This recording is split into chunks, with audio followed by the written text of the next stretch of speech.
பிணம் இருக்க மனம் செய்து கொள்ளலாமா அப்படிங்கிறாராம். பிணம் இருக்க மனம் செய்து கொள்ளலாமன்னா, ஒரு வீடு, இந்த வீட்டில் பிணம் இருக்குன்னு வச்சுக்கங்களேன், அந்த வீட்டில் யாராலும் கல்யாணம் பண்ணிப்பாங்களா? அப்போ இப்படி தான் கேட்குறாரு. என்ன காரணத்தினால கேட்டாருங்கிறதுக்கான விளக்கம், இதற்கான விளக்கம் என்ன அப்படின்னா, ஏன் இப்படி கேட்டார் புண்டரீகாட்சர் அப்படின்னா, நாதமுனிகள்கிட்ட ஏன் இப்படி சொன்னார்? ஏன் அஷ்டாங்க யோகம் 4000 திவ்ய பிரபந்த பாசுரம் இது ரெண்டில் உனக்கு எது விருப்பம், அஷ்டாங்க யோகம் கற்றுக்கிறியான்னு கேட்டார். அதுக்கு இந்த பதில் சொன்னார். இப்போ அவர் சொல்கிறார், அதற்கான விளக்கத்தையும் சொல்கிறார். யார்?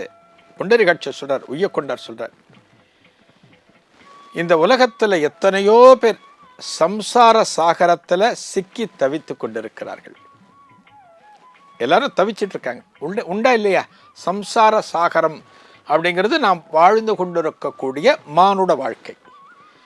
இந்த மானுட வாழ்க்கையில் எத்தனை கஷ்டங்கள், எத்தனை அவலங்கள் அனைத்தையும் நம்ம பார்க்குறோங்கிறது நமக்கு தெரியும். இப்படி எல்லாம் அனுபவிச்சுண்டு வருகின்ற போது அஷ்டாங்க யோகம் அப்படிங்கிறத ஒன்றை கற்றுக்கிட்டோம் அப்படின்னா அது சுயநலமாக மாறிவிடும். அது நமக்கு மட்டுமே பலன் கொடுப்பதாகிவிடும்.